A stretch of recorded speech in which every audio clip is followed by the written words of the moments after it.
салом хонандагони азиз, ман Маҳмудов Давлатшоҳ ҳастам. имрӯз бо шумо аз фанни таърихи умумии синфи 11 дар мавзӯи Осиёи ҷанубушарқӣ роҳ ба сӯи тараққиёти босуръат дарс мегузарем.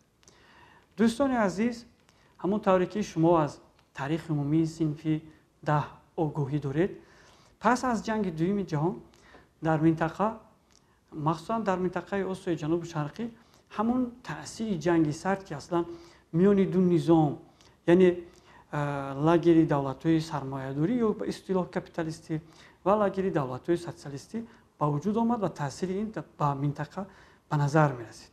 Ва аз рӯи ҷонибдорӣ намудан, аз рӯи интихоби низомҳо дар Осиёи ҷанубушарқӣ давлатҳо ба се гурӯҳ ҷудо шуда буданд. яъне давлатҳое ки ҷонибдорӣ аз низоми социалистӣ мекарданд, дуюм давлатҳое ки пайравӣ аз сохтори сармоядорӣ мекарданд ва сеюм гурӯҳи давлатҳо ин давлатҳое буданд ки бетараф буданд, яъне аз ягон низом ҷонибдорӣ намекарданд.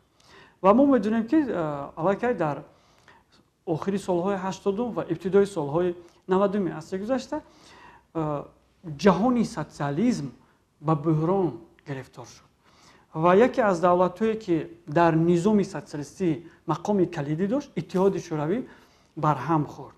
вақте ки лагери давлатҳои социалистӣ ба буҳрони сиёсӣ гирифтор шуданд ва баъдан иттиҳоди шӯравӣ ҳимоятгари онҳо аз миён рафт ва табиист ки дигар давлатҳое ки аз ин низом ҷонибдорӣ мекарданд оҳиста оҳиста ба буҳрони сиёсӣ рӯбарӯ шуданд. албатта давлатҳое ки дар Осиёи ҷанубушарқӣ аз қабили Ветнам, Лаос, Камбоҷиё ки пайравӣ аз ҳамин ки низом мекарданд, инҳо низ ба мушкилоти гуногуни сиёсӣ рӯбарӯ гардиданд ва таъсири давлатҳои ғарб ба хусус Иёлоти Муттаҳидаи Амрико дар сиёсати дохилӣ ва хориҷии давлатҳои зикргарда ба назар мерасид. яъне Амрико бо соири давлатҳое ки аз сиёсати ӯ ҷонибдорӣ мекарданд, хонахо ба фазои сиёсии давлатҳои социалистии минтақаи яъне нимҷазираи умуман ҳиндухитой таъсири худшона мерасониданд. ва умуман дар баробари давлатҳои зикршуда боз давлатҳое масалан дар ин ҷо буданд ки тавре ҳам боло ишора кардем, яъне аз ибтидо низоми капиталистиро пеша карданд ва пайравӣ аз ҷаҳони ғарб мекарданд. ин ҳам ки бошад пеш аз ҳама давлатҳои Индонезия, Филиппин, Тайланд, Сингапур ва ғайра. албатта дар қиёс ба давлатҳое ки пайравӣ аз низоми социалистӣ мекарданд, давлатҳое зикр гардида ҳам дар самти иқтисодиёт, ҳам вазъи иҷтимоӣ, ҳам вазъи фарҳанг хеле давлатҳои пешрафта буданд. ва имрӯз ҳам агар мо таваҷҷӯҳ кунем мебинем ки дар ҳамин низоми иқтисодии давлатҳои зикршуда пешравиҳо хеле назаррас ба назар мерасанд. хуб дӯстони азиз, бо вуҷуди камбудӣ, бо вуҷуди мушкилӣ, бо вуҷуди рукуд, бо вуҷуди рушду умуман, бо дар назардошти ин паҳлӯҳои гуногуни фазои сиёсӣ, иқтисодии, фарҳангии давлатҳои Осиёи ҷанубушарқӣ, умуман минтақа барои ҷаҳон як минтақаи муҳим буд. пеш аз ҳама яке аз тарафҳои аҳамиятноки ҳамин ҳудуд дар он ифода меёбад ки аз ин ҷо масалан тавассути уқёнуси Ҳинд молу амворо давлатҳои дунё мебурданд ба ҳавзаи уқёнуси Ором. ва ба ғайр аз ин дар давлатҳои Осиёи ҷанубушарқӣ давлатҳои пешрафтаи дунё масалан маблағгузорӣ мекарданд. ҳамзамон маҳсулоте ки масалан дар давлатҳои Ҳиндучин истеҳсол мегардид, дар бозори ҷаҳонӣ бисёр як мақому мавқеи муҳими худро дошт. бо дар назардошти ана ҳамин паҳлӯҳои зикр гардида, албатта баъди солҳои 90 ва то имрӯз давлатҳои абарқудрати дунё, ба хусус давлатҳои ғарб то ҷое кӯшиш мекунанд ки ҳамкориҳошонро бо роҳҳои гуногун албатта ба давлатҳои Осиёи ҷанубушарқӣ вусъат бахшанд. дӯстони азиз, яке аз масъалаҳои муҳиме ки зарба зад ба якчанд давлатҳои Осиёи ҷанубушарқӣ дар охирҳои асри 20, ин ҷанги албатта Иёлоти Муттаҳидаи Амрико бо Ветнам ва баъдан бо Тайланд буд.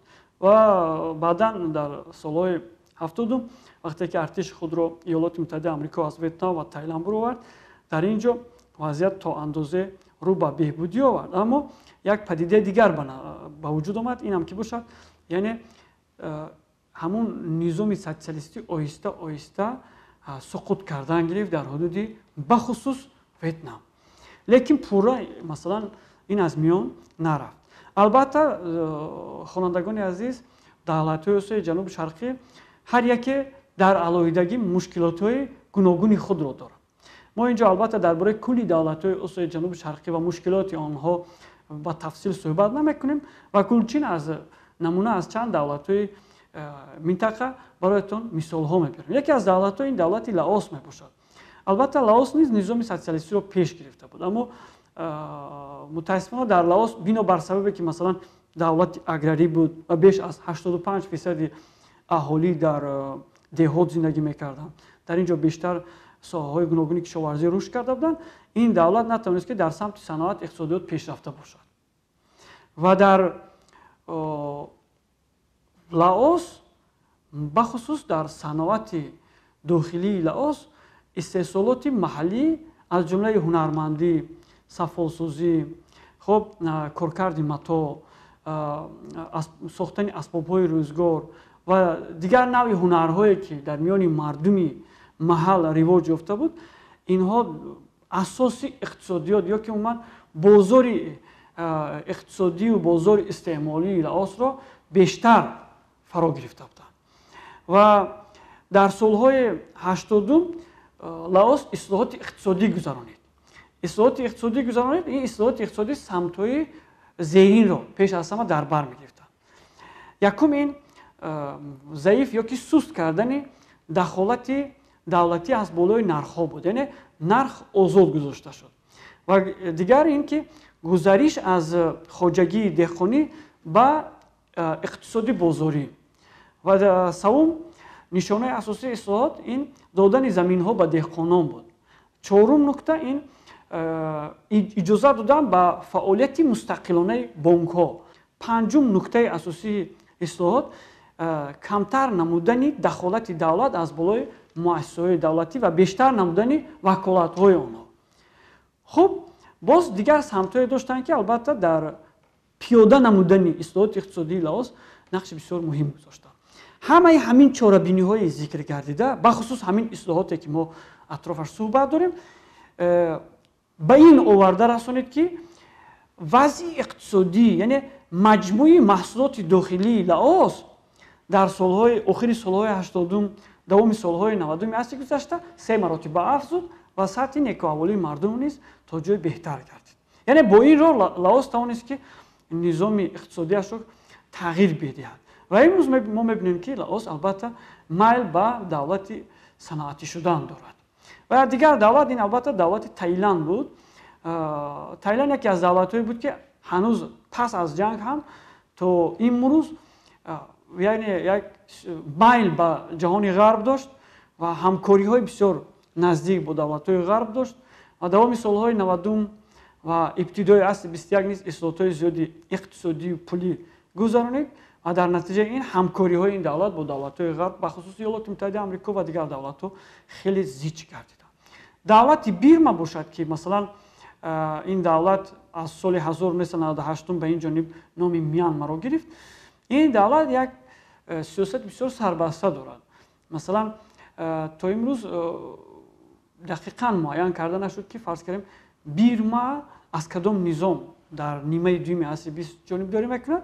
Ба ҳар сурат имрӯз Бирма низ то ҷои иқтисодиёташ рушд кардааст. яке аз давлатҳое ки дар ҷазираи Ҳиндухитой ба яке аз давлатҳои доғ табдил ёфта буд, ин давлати Камбоҷия мебошад. мо медонем дӯстони азиз ки аз соли 1975 бо кӯмаки албатта ҷумҳурии Чин дар Камбоҷия як низоми социалистӣ ба номи кихмерҳои сурх сари қудрат омаданд. албатта кихмерҳои сурх таҳти роҳбарии Иенг Сари ва Пол Пот ки дар таърихи низоми онҳоро як низоми ҷинояткорона мегӯянд, то соли 1979 дар сари ҳокимият буданд. бинед дар як муддати кӯтоҳ ин низом бештар аз 3 миллион нафар аҳолии Камбоҷияро қурбон кард, яъне қатл намуданд. ва як чиз дигар бояд гуфт ки шояд савол пайдо мешавад ки худи кехмерҳо кистанд. мо албатта дар талаффуз кехмерҳо мегӯем ё ки кехмерҳои сурх мегӯянд. Аслан ин ибора гирифта шуда аз номи халқе ки дар Камбоҷо зиндагӣ мекунад. Яъне мардуме ки дар Камбоҷо зиндагӣ мекунад, ин мардум аслан мардуми кехмерҳо мегӯянд, ки ино аслан дар соли 1975 теъдодашон бештар аз 6 миллион нафар буд. Ва ҳамин саркардагони ҳамин мардум дар соли 75 ҳокимиятро ба даст гирифтанд. лекин азбаски низоми ҷинояткорона буд, низоме буд ки ҳуқуқҳои инсон дар давлати Камбоҷо поймол мегардид бо туфайли ҳамин низом ва дар ҳамкорӣ бо ҷумҳурии Ветнам мардуме ки мухолиф буданд бо ҳамин низом дар худи Камбоҷо тавонистанд ки ин низомро сарнагун созанд. Яъне дар сарнагун намудани низоми кехмерҳои сурх албатта нақши Ветнам бисёр бориз буд. вақте ки низоми кехмерҳои сурх дар соли 1979 дар Камбоҷо барҳам хӯрд, ин боиси он гардид ки муносибати байни Ветнам ва Чин то ҷое бад шавад ва ҳамин хел ҳам як низоъҳои ҳарбӣ дар байни ин давлатҳо ба вуҷуд омад. яке аз дигар давлатҳои Осиёи ҷануби шарқӣ Индонезия мебошад ки дар самти тағйир додани сиёсати давлатҳои минтақа нақши бисёр бориз дошт. дӯстони азиз, ҳизб дар Индонезия аз соли 1975 ба ин ҷониб ҳизби Голкар дар сари қудрат буд ва ин ҳизб дар Индонезия албатта то ҷое тавонист ки барои суръат бахшидани ҳаёти иқтисодии иҷтимоии корҳои назаррасеро анҷом бидиҳад. лекин яке аз тарафҳои дигаре ки боиси ноором шудани авзои дохилии Индонезия гардид, ин маротибаи чорум интихоб шудани намояндаи ҳамин ҳизб ҳоҷӣ Муҳаммад Сухарто ба мансаби президентӣ буд. вақте ки Сухарто дар Индонезия бори чорум ба мансаби президентӣ роҳ ёфт, дар дохили давлат албатта бо туфайли ҳамон қувваҳои махсус норозигӣ ба вуҷуд омад ва соли 1998 давлати Индонезияро як ошӯбҳои зидди ҳукуматӣ қариб фаро гирифтанд. ин ошӯбҳо яъне қувваи асосии таҳрикдиҳандаи асосии ин ошӯбҳо асосан донишҷӯён буданд ва Сухарто маҷбур шуд ки дар соли 1999 истеъфо диҳад ва баъди ин ба мансаби президентӣ намояндаи ҳизби Эҳёи Миллӣ Абдураҳмон Воҳид сари қудрат омад. ва Абдураҳмон Воҳид вақте ки сари қудрат омад, албатта бо гузарондани якчанд ислоҳот Индонезия боз аз гузашта бисёртар руш кард. масалан соҳаи сайёҳӣ, яъне туризм, иқтисодиёт, иҷтимоиёт, фарҳанг хеле пеш рафт ва аз соли 2014 ба ин ҷониб бошад дар Индонезия Ҷоко Видодо дар сари қудрат аст ва Индонезия дар замони Ҷоко Видодо ба яке аз давлатҳои пешрафта аз лиҳози иқтисодӣ табдил ёфтааст.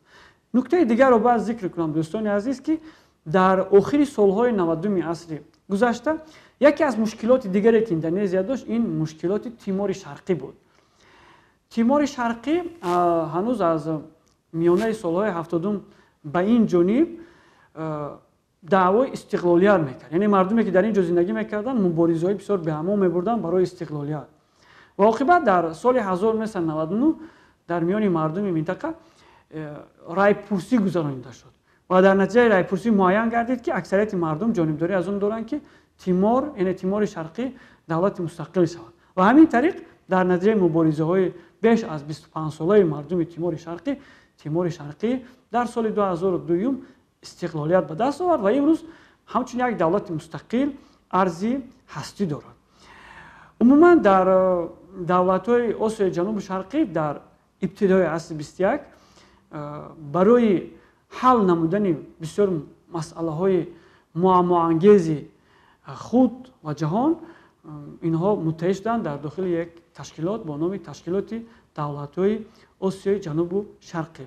ва дар доираи ин ташкилот давлатҳои минтақа бисёр муаммоҳо, бисёр мушкилоте ки дар давлатҳои ҷазираи Ҳиндухтоӣ пеш меояд, сари мизи гуфтушунид нишаста онро то ҷое ҳал менамояд.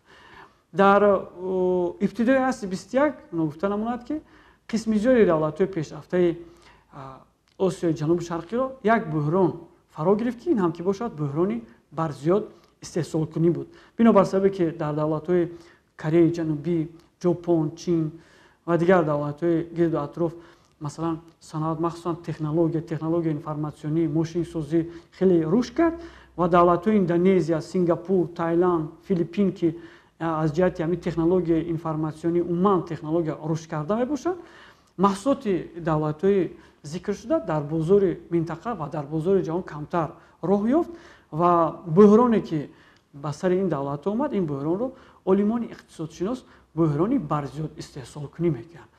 лекин бо вуҷуди ҳамаи ҳамин тавонистанд ин давлатҳо ки ҳамаи ин мушкилотҳои иқтисодиро паси сар кунанд. дар фарҷоми дарс дӯстони азиз бояд таъкид намоям ки тоҷикистони мо дар сиёсати хориҷии худ бо кулли давлатҳои дунё бахусус давлатҳои осиёи ҷанубу шарқӣ муносибати яксон ва муносибати дӯстона дорад ва имрӯз мо бо дилхоҳ давлатҳои осиёи ҷанубу шарқӣ робитаи хуб дорем ва ҳам дар бахши иқтисод, ҳам дар бахши маориф, ҳам дар бахши фарҳанг ва имрӯз бинед ки теъдоди зиёди донишҷӯёни тоҷикистонӣ дар давлатҳои осиёи ҷанубу шарқӣ бисёр бароҳат пайи таҳсил мебошанд. дар фарҷом ба ҳамаи шумо пирӯзӣ ва саодати комил хоҳонам.